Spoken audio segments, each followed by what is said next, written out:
Agora que nós entendemos que o universo teve fundamento nas leis de tempo e espaço, e que a Bíblia comprova a criação dos blocos de alicerce do universo, agora que nós entendemos em que momento Deus dá origem às duas grandes e maiores leis da existência, a gente vai precisar se perguntar uma coisa: o que havia antes de Gênesis capítulo 1, versículo 1? Aonde é que Deus estava? Se ele inaugura a dimensão do espaço aqui, aonde ele estava? Em que espaço Deus ele estava antes de criar?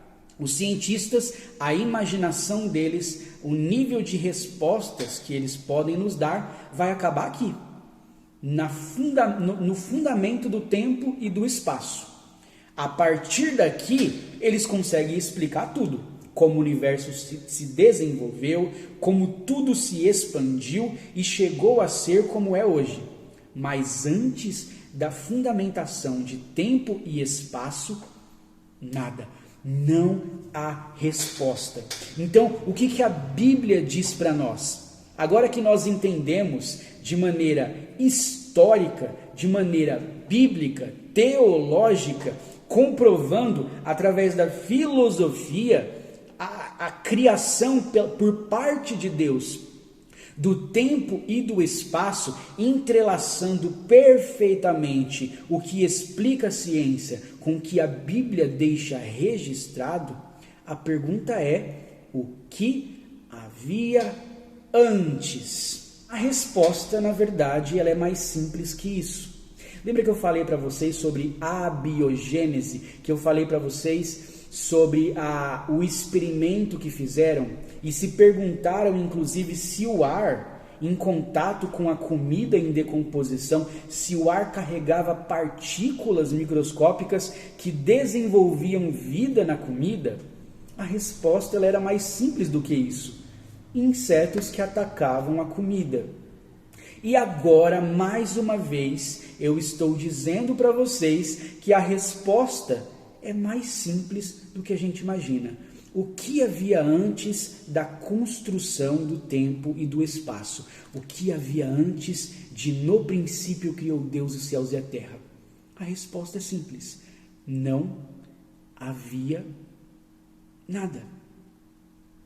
Nada ainda tinha sido trago à existência. Deus não tinha inaugurado nada. Portanto, só Ele existia. Mas eu preciso que vocês quebrem, que vocês se desfaçam do conceito de existência. Da mesma maneira que eu vou pedir para vocês se desfazerem dos conceitos de absolutismo e relativismo. E da mesma maneira eu vou pedir para vocês desconstruírem da mente de vocês os conceitos de tempo e espaço. Porque não havia tempo e espaço, não havia absoluto e relativo, não havia existência.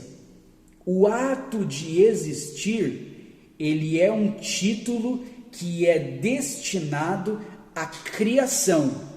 A criação existe. Aí você vai falar bem assim para mim: peraí, você está dizendo que Deus não existe? Exatamente.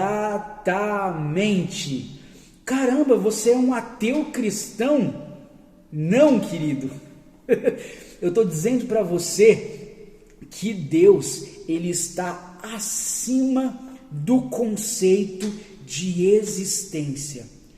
Nós com certeza acreditamos na existência de Deus, mas dizer que Deus existe não é digno dele. Ele está acima do conceito de existência. Ele está sobre todas as coisas.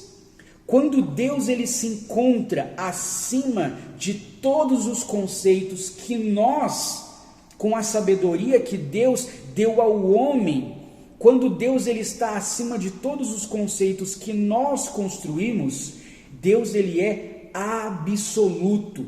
Mas antes de haver homens para construir esses conceitos, Deus ele não é absoluto, porque não existia nada. Como que eu vou explicar para vocês de maneira mais simples? Vamos lá. Agora é a hora de você destrancar a chavinha lá, a sua imaginação. Isaías capítulo 43, versículo 13. Ainda antes que houvesse dia, eu sou.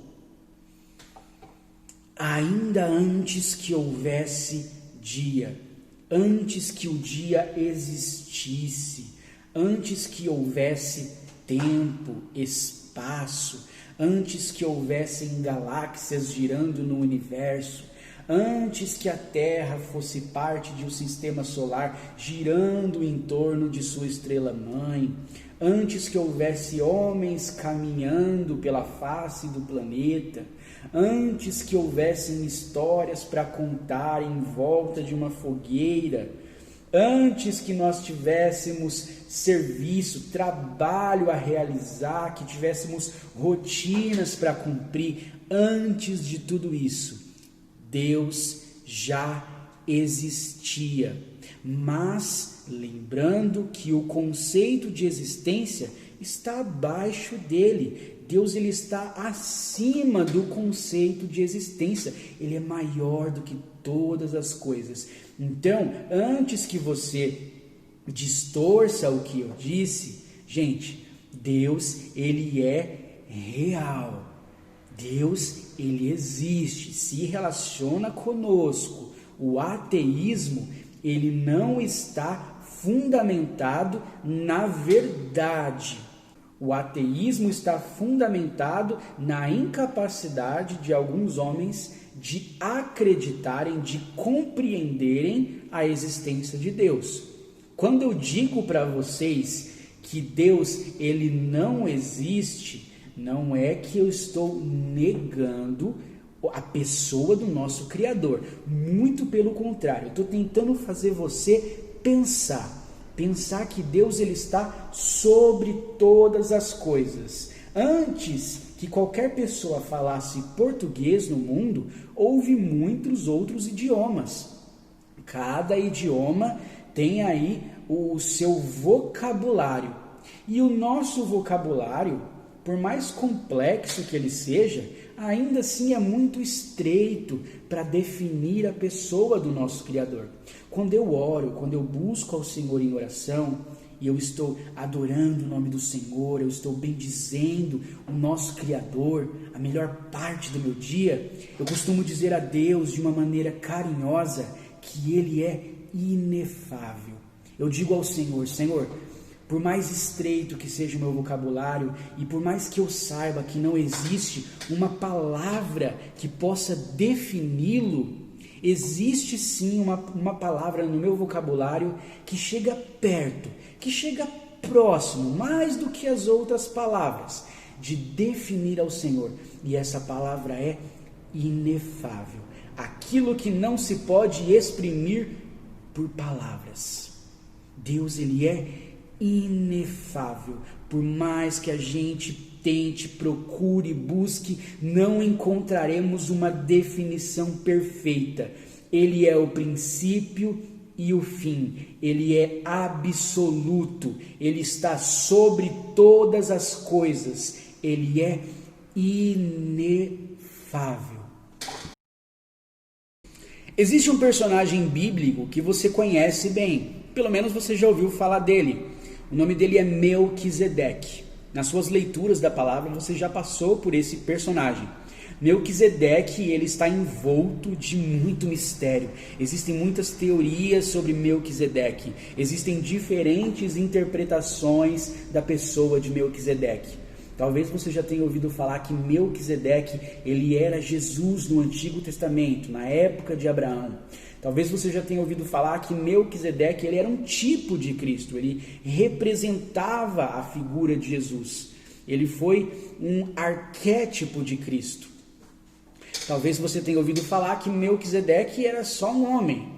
Independente das interpretações que você já conhece sobre Melquisedeque, personagem do qual nós não vamos nos aprofundar agora, eu vou usá-lo como exemplo, tipificação de abiogênese. Em Hebreus capítulo 7 está escrito bem assim: porque este Melquisedeque, que era rei de Salém e sacerdote do Deus Altíssimo, e que saiu ao encontro de Abraão quando ele regressava da matança dos reis, e o abençoou, a quem também Abraão deu o dízimo de tudo, e primeiramente é por interpretação rei de justiça, e depois também rei de Salém, que é rei de paz.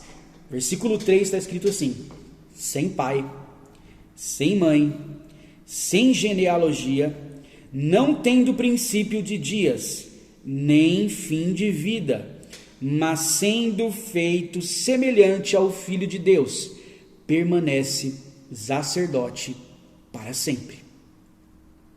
Sem genealogia, não há rastreio de origem ao personagem bíblico Melquisedeque. Ninguém fez um livro de Melquisedeque, não há registros de sua vida, não tem como nós conhecermos a profundidade dos seus dias, a obra que ele fez, aquilo que ele pregava, a sua postura, suas ideologias, o seu pai, a sua mãe. Não existe rastreio de origem do personagem Melquisedeque. Ele é abiogênico, não origem, sem origem.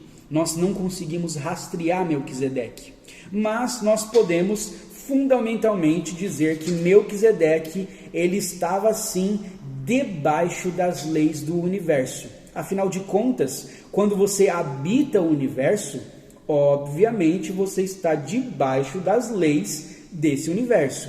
Aqui está escrito que Melquisedeque não tinha princípio de dias, nem fim de dias. Poderíamos dizer que ele estava acima da dimensão do tempo. Mas eu creio que a interpretação correta para esse versículo é de que não há um registro histórico da vida de Melquisedeque. Não significa que ele está vivo até agora, que se você sair procurando aí, você vai encontrar o rei de Salém. Isso não significa que Melquisedeque ele é um ser imortal. Melquisedeque é um exemplo bíblico de abiogênese, sem genealogia, sem princípio e nem fim de vidas. Mas estudando a pessoa de Melquisedeque, é um ponto de partida para nós entendermos o nosso Criador. Eu vou ler de novo para vocês. Sem pai, sem mãe, sem genealogia, não tendo princípio de dias, nem fim de vida, sem princípio, sem fim, acima da dimensão do tempo.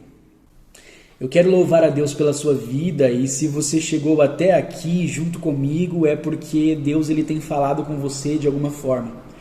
E eu espero que você seja edificado através desses vídeos. Então, se Deus ele está proporcionando à sua vida uma bênção de conhecimento, se você se identifica com o que eu falei até agora, eu vou pedir para que você curta esse vídeo, que você se inscreva nesse canal e que você comente, que você deixe aí a sua impressão, as suas opiniões, para a gente poder crescer juntos nesse evangelho.